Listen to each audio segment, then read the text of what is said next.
लग चुकी है तलब मंजिल की, खुद को आग में झोंक देंगे, ठोकरे कहती है मारा जाएगा, ठोकरे कहती है मारा जाएगा, हौसले कहते हैं देख लेंगे, हौसले कहते हैं देख लेंगे। वेलकम फ्रेंड्स, स्वागत है आपके अपने यूट्यूब चैनल सक्सेस की 100%। जो भी हमारे दोस्त है, जो भी हमारे भाई आर्मी की तैयारी कर रहे हैं, काफी टाइम से SSGD का वेट कर रहे हैं, तो वो घड़ी खत्म हो गई मेरे दोस्तों। आई होप आप लोग स्वस्थ होंगे, मस्त होंगे, जबरदस्त होंगे और पढ़ाई भी आपकी बहुत बढ़िया चल रही होगी। ठीक है, आज हम बात करेंगे SSGD रिक्रूटमेंट 2023-24 में कि आखिर उसका सिलेबस क्या है, कौन कौन से सब्जेक्ट लगने वाले हैं, टाइम क्या है, पैटर्न क्या है, सारी बातों को हम डिस्कस करेंगे। वीडियो के अंत तक जरूर बने रहेगा। आज का सेशन ही बहुत जबरदस्त होने वाला है हमारे जवानों के लिए जो भी आर्मी की तैयारी कर रहे हैं। तो चलते हैं आज के सेशन में। ठीक है, एक एक बात को हम डिस्कस करेंगे, कोई भी डाउट नहीं रहेगा, सारे डाउट को हम क्लियर करते चलेंगे। ठीक है मेरे दोस्तों, जो भी डाउट होगा आप कमेंट बॉक्स में कर सकते हैं, मैसेज कर सकते हैं।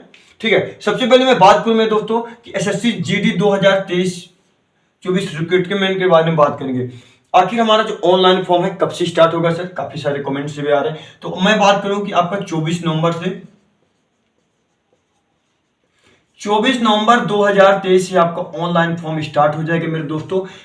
आप मेहनत करते रहें, ये बिल्कुल मत इंतजार करिए कि हम ऑनलाइन फॉर्म भरने के बाद मेहनत करेंगे, एक महीने में निकाल लेंगे, ऐसा कुछ भी नहीं मेरे दोस्तों, क्योंकि कंपटीशन बहुत ही ज्यादा बढ़ गया है। ठीक है, वही मैं देखो अंतिम तिथि की बात करूं मेरे दोस्तों तो 28/12/2023 तक, यानी 28 दिसंबर तक आप फॉर्म भर सकते हैं मेरे दोस्तों। ठीक है, 28 दिसंबर तक। वही मैं बात करूं कि आपका जो एग्जाम होगा ऑनलाइन माध्यम से होगा। ठीक है, उसका ये डेट है अभी आ गई, 2 दिन पहले आ गई है। ठीक है, वही मैं आपका ऑनलाइन एग्जाम की बात करूं तो आपका फरवरी-मार्च 2024 में है। ठीक है, यानी आपका जो एग्जाम है फरवरी में स्टार्ट हो जाएगा।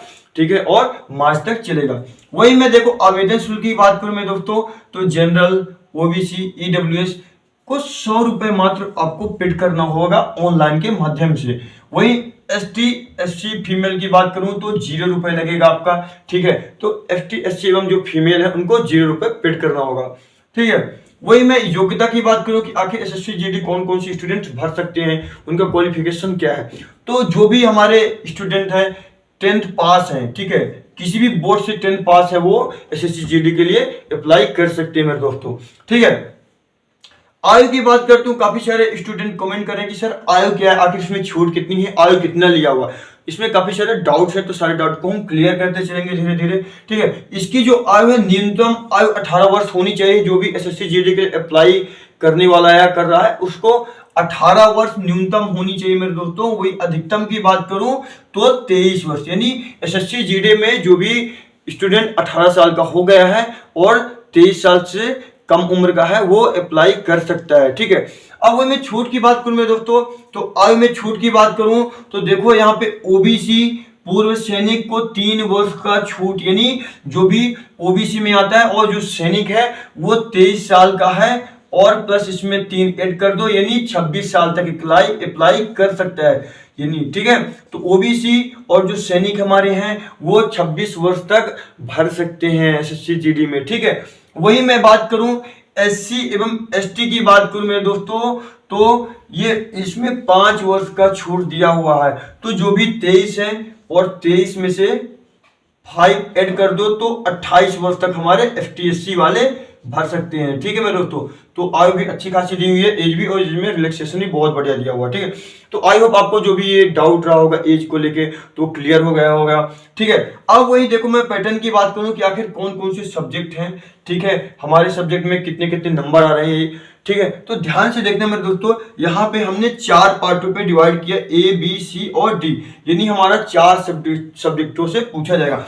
सबसे पहले बात करूं जनरल इंटेलिजेंस एंड रीजनिंग की बात करूं मेरे दोस्तों तो यहाँ पे 20 क्वेश्चन आएंगे और प्रत्येक क्वेश्चन मेरे दोस्तों 2 मार्क्स का होगा, तो टोटल हो जाते हैं 40 मार्क्स हो जाते हैं मेरे दोस्तों। ठीक है, यानी एक सब्जेक्ट से 40 नंबर का क्वेश्चन पूछा जाएगा, जो कि नंबर ऑफ क्वेश्चन 20 रहेंगे और प्रत्येक क्वेश्चन 2 नंबर करेंगे। ठीक है, वही मैं दूसरे सब्जेक्ट की बात करूं, पार्ट B की बात करूं तो general knowledge and general awareness पूछा जाएगा मेरे दोस्तों। ये भी आप का 20 क्वेश्चन रहेगा और प्रत्येक क्वेश्चन 2 मार्क्स के रहेंगे, टोटल मिला के 40 मार्क्स हो जाते हैं।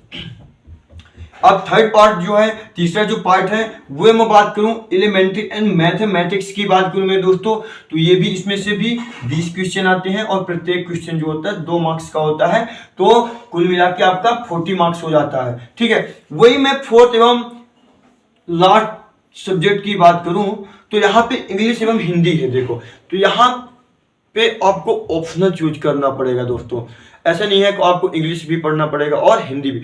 आप दो लैंग्वेज में से एक चूज कर सकते हैं, जो भी आपको बेहतर या बेहतर ढंग से आती हो और आसान लगे। तो आई होप, मुझे लगता है कि आपको हिंदी ज़्यादा बेहतर है। हमारे हिंदुस्तान में काफ़ी सारे जो जवान हैं हिंदी को चूज करते हैं, तो आप ऑप्शनल दो दिया, आप हिंदी या इंग्लिश एक चूज कर सकते हैं। इसमें से हिंदी एवं इंग्लिश में से भी, दोनों में से 20-20 क्वेश्चन आते हैं। आप जो भी, और प्रत्येक जो क्वेश्चन होता है 2 नंबर का आता है। जो भी ऑप्शनल आपको बेहतर लगे वो आप ले सकते हैं, इंग्लिश या हिंदी, ठीक है। तो यहाँ पे 20 क्वेश्चन आते हैं, प्रत्येक क्वेश्चन 2 मार्क्स का होता है, तो इसमें भी मिला के 40 नंबर हो जाते हैं मेरे दोस्तों।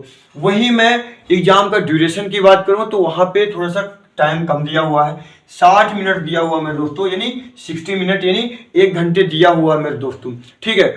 वही मैं अब अंतिम बात करता हूं कि नंबर ऑफ क्वेश्चन कितने हो जाते हैं, यानी 80 क्वेश्चन हो जाते हैं मेरे दोस्तों। 4 सब्जेक्ट से मिला के 80 क्वेश्चन हो जाते हैं और कुल मिला के 160 मार्क्स का हो जाते हैं, यानी एक क्वेश्चन 2 नंबर का होता है मेरे दोस्तों।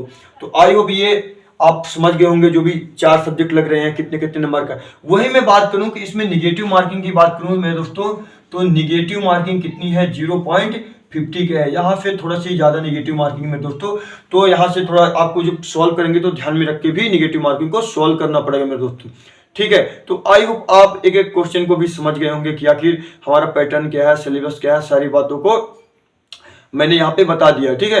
अब अगले हमारा जो वीडियो आने वाला है, सेशन आने वाला है, तो आप लोग तैयार रहिएगा, बहुत ही जबरदस्त सेशन आएगा, ठीक है, कि हम बताएंगे आखिर कैसे आपको स्कोर करना, आखिर क्या क्या पढ़ना, रणनीति क्या होनी चाहिए, ठीक है मेरे दोस्तों।